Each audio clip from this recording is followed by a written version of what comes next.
Hey art nerds, happy holidays and Merry Christmas. So today we're working on another Paperchild activity. We're creating a really cute ornament holder that's designed to stand on her own. So by now I hope you guys are familiar with the Paperchild concept, but if you're not, I have some examples from June this year where I took my two-dimensional character Kara, a 7-inch tall girl from my comic 7-inch Kara, and created with some clever paper engineering some paper children that I could pose and photograph in the real world. It's so much fun taking your characters and making them into 2.5D art, and it's really pretty simple. You just have to have some patience and a little bit of an enjoyment for paper engineering.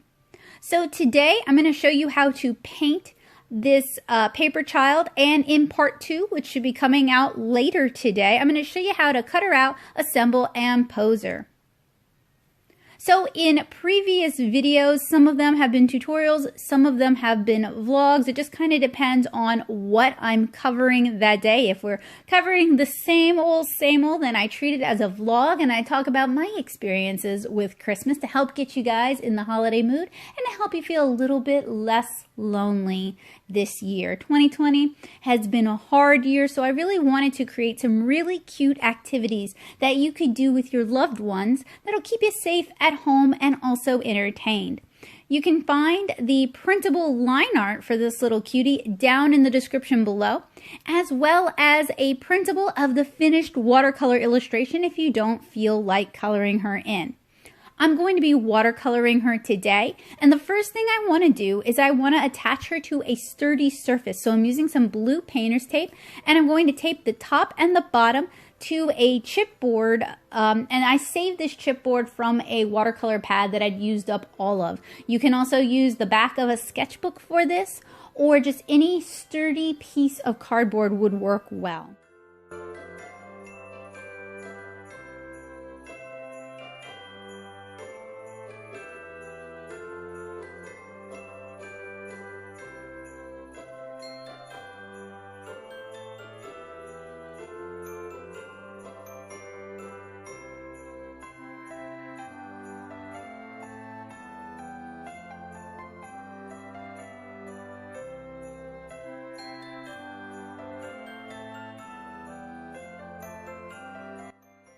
So the materials I'm working with today are Canson XL watercolor paper, very inexpensive cellulose watercolor paper.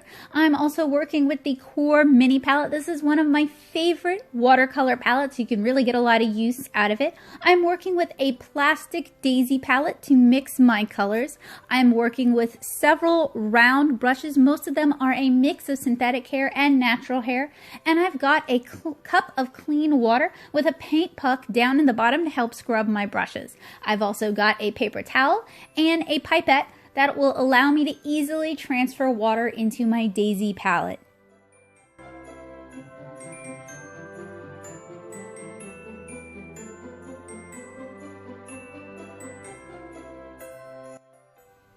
So for these paper children, you don't have to use watercolor. I encourage you to use whatever you enjoy coloring with. And if you do color and cut them out, I would love to see what you've done. So please tag me at Nattosoup, Nattosoup, on pretty much any social media, Twitter, Facebook, and Instagram, and I should be able to see it. I'm really looking forward to seeing what your creativity makes. So if you are working along at home, I would recommend you print on a heavier paper. I would recommend you print on cardstock, Bristol paper, or 90-pound watercolor paper. This is going to give your Paperchild the rigidity they're going to need to be able to stand up. And you guys might think there's a lot of white space on this illustration. That's because we're also going to be using the surrounding paper to build the supports and base when we actually assemble our paper children. So I went ahead and I applied a base color of two different reds mixed together to give me kind of a truer red tone, and that's going to serve as the base color for her dress. I'm also using burnt sienna in a very diluted form for her skin, and I'm using a very diluted ultramarine blue to paint the white shadows on this illustration. Now when I want darker shadows on her skin tone, I just mix in a bit more burnt sienna to get the color that I want. And that's one of the reasons I really like this palette. Although it only has 12 colors, it's a very easy to mix palette and it's a very versatile palette. It's great for travel, and I've used this palette several times when working on Paperchild illustrations. I also use this palette for all of the, actually I use my daily driver for the Kara T illustrations. I'm sorry. But this is a palette that I bring with me when I travel. I like how compact it is and I like how long it lasts. These colors are super duper saturated and a little bit goes a long way. So to create the gold that I used on the bell and on the beads in her hair, I mixed a little bit of that cooler yellow with the gold yellow next to it. And for the greens in this image, I mixed that same cool yellow with a little bit of ultramarine blue. That's going to give us kind of an olive green color.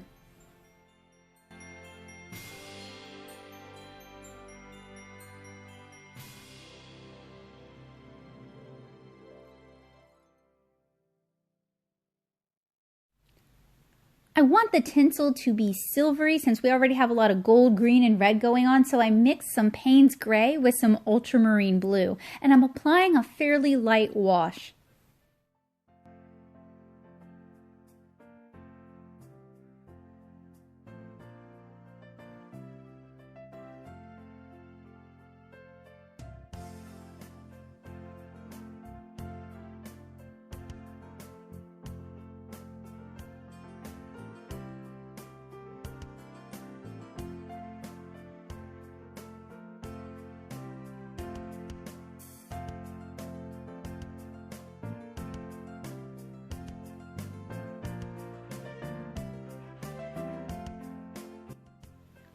Once that first layer dried, I mixed my Payne's Gray Ultramarine mix a little bit more concentrated with more Payne's Gray, and I'm adding a second layer. So one of the nice things about cellulose papers like this one is they tend to dry very fast. So for these sort of projects, they're going to have a much faster drying time. I think I spent about 2 hours total painting this illustration. I let it dry overnight and then I removed the blue tape just to make sure that all the moisture in the paper had had a chance to evaporate.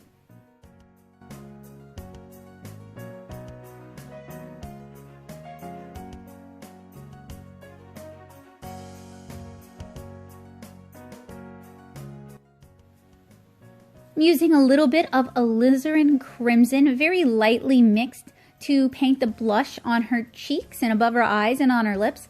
And I've mixed my base red color for the dress a little bit thicker, and it's a mix of alizarin crimson with a little bit of magenta to start painting in some of the shadows. So I want to do a pattern on this dress. So I'm basically just painting in the basics of the dress.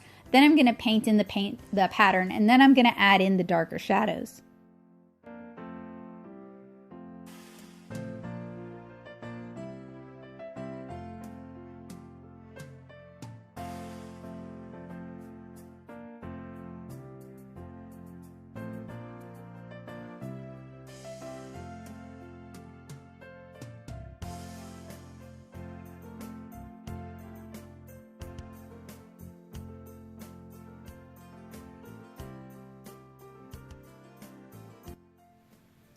I'm also going in with a really thick mix of Payne's Gray into the tinsel, and I'm using the same sort of brush strokes that I would use if I were painting fur. So just kind of longer brush strokes that taper at the end. And I find that watercolor round brushes for the kind of painting I do, which is very cartoony, comic inspired art, round watercolor brushes work really well for this. Speaking of comic art though, if you're interested in reading a charming watercolor comic about friendship and family, you can read the first 7 chapters of my comic, 7-inch Kara, for free. We recently kickstarted and printed the 2nd volume of 7-inch Kara. So if you'd like to give the gift of stories, of friendship, or of comics this year, you can order volume 1 in the Natto shop and you can pre-order volume 2 as well. And if you're just super charmed by tiny living, the first 4 volumes of my ongoing October inking series, Lilliputian Living, is available for pre-order in the Natto shop as well.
So now that the base of the dress is painted, I can start adding the surface pattern. And I'm already adding a surface pattern to the friendship bracelet belt that Kara has tied around her waist. So this is fairly simple. You just want to wait for your first layer to be as dry as possible unless you want some areas to bleed out. And I'm doing a plaid pattern here. So I'm starting with a greenish color. It's the same green I used for the hat and the vest, but you can really see how much the red of the dress influences that color. This is called optical mixing, where our eyes do the color mixing for us rather than manual mixing, where we're mixing the colors in, say, the palette. So for each stripe, I'm going to let them dry, and then I'm going to switch over to a different color.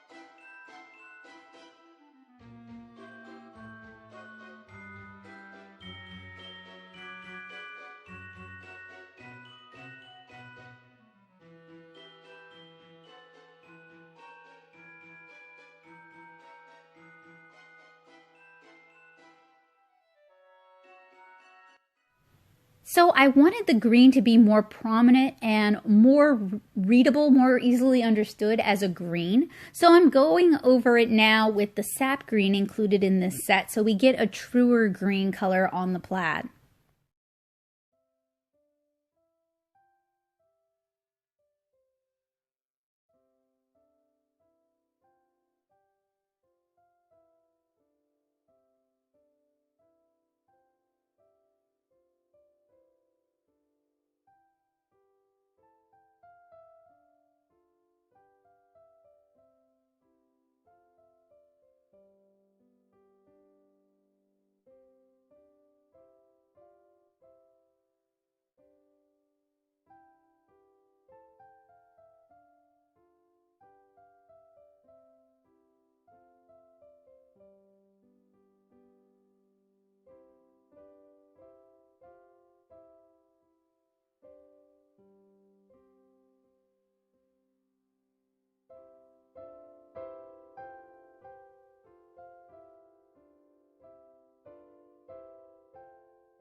Once that fully dried, I'm painting in a cross stripe of our cooler yellow. This is a more opaque yellow, so it works really well for this because it's going to show up nicely on top of the red and on top of the green.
Once that yellow has had a chance to dry, at least for the most part, I'm painting a stripe of ultramarine blue on top of it. So we're creating kind of an interwoven plaid color by kind of alternating when we paint what colors.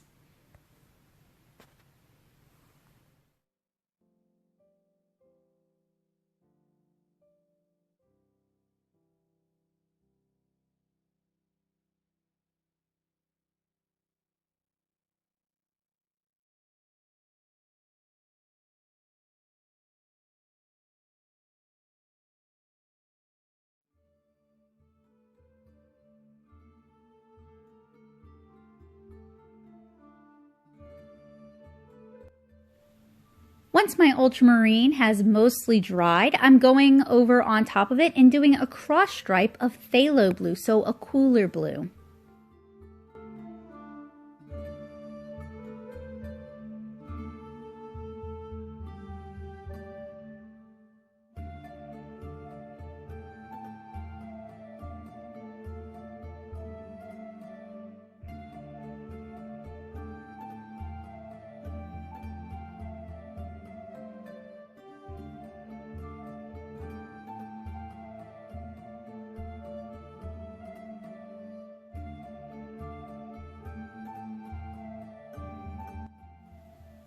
Surface patterns are a lot of fun to paint and they can add a lot of personality to your illustrations. I have a few more tutorials here on the channel where I talk about using different art materials to create surface patterns like this one, but they're really not that difficult. You just want to keep in mind that you're probably going to paint your base first and then do your surface design on top of it. And you don't want to paint your base too thickly or too dark, or the surface design that you're painting on top of it won't show up as well.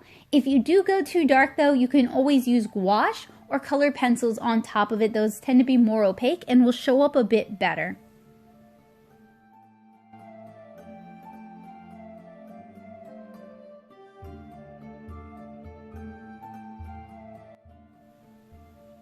I wanted to add a few more colors into the plaid, so I'm painting a magenta stripe along the green. It's not really going to read as magenta, but it's still going to show up as kind of a darkish red color.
So at this point, I'm just adding the finishing touches, kind of adjusting the saturation, painting in more shadows, and painting in the details on this watercolor illustration. If you're looking for more cartoony watercolor tutorials, I've got loads of them here on the channel, so make sure you check the cards in the description as well.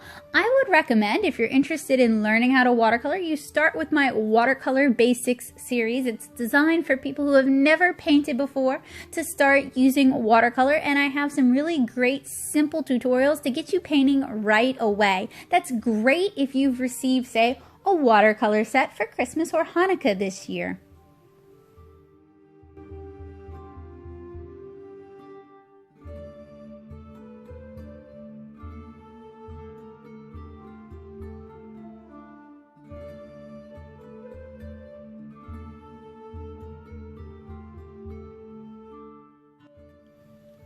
Make sure you stay tuned for part 2 of this tutorial where I show you guys how to cut her out and assemble her and then pose her in your own home. I've got lots of great Paperchild activities for Christmas 2020, just a way to bring in a little bit of cheer without having to leave home. And I try to leave the materials very simple and very straightforward. It should be stuff that you should be able to find around the house, but if you don't have it around the house, a quick trip to Dollar Tree or even ordering from Amazon should get you everything you need. I also try to use the same materials over and over again, so you're not buying a bunch of stuff you're never going to use. This could be a great activity for a family to do together with the kiddos or the younger artists coloring in the Paperchild and the older artists cutting out the Paperchild and then assembling them, and then everyone poses them together.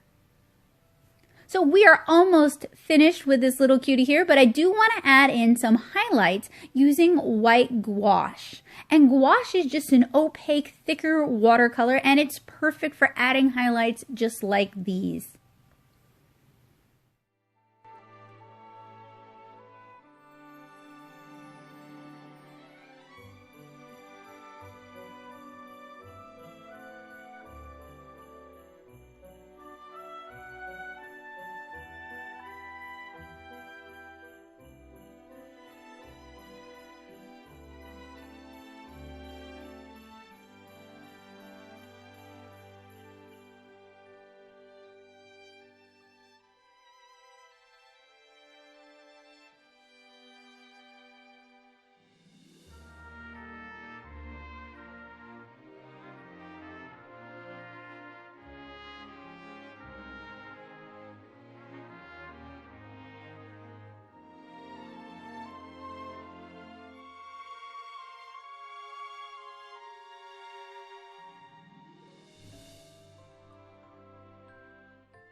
So I allowed Kara to dry overnight, and now I'm just going to carefully remove the blue painter's tape by pulling away at a 40-degree angle.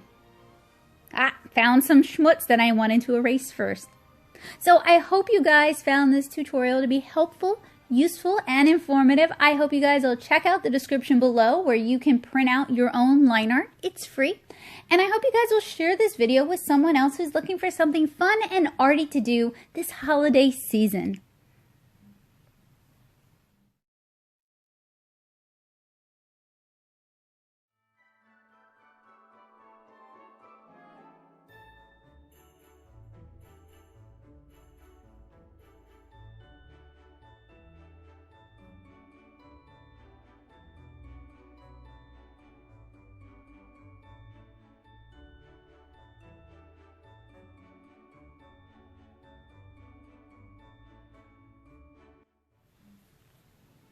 If you decide to do this tutorial yourself, I would love to see what you make, so make sure you tag me at NattoSoup. I can't wait to see how cute your art is. I had so much fun painting this with you guys, and I can't wait to cut her out, assemble her, and pose her. I know it's going to be super cute. I hope you guys have a wonderful day, and I hope your holidays are safe, happy, and warm.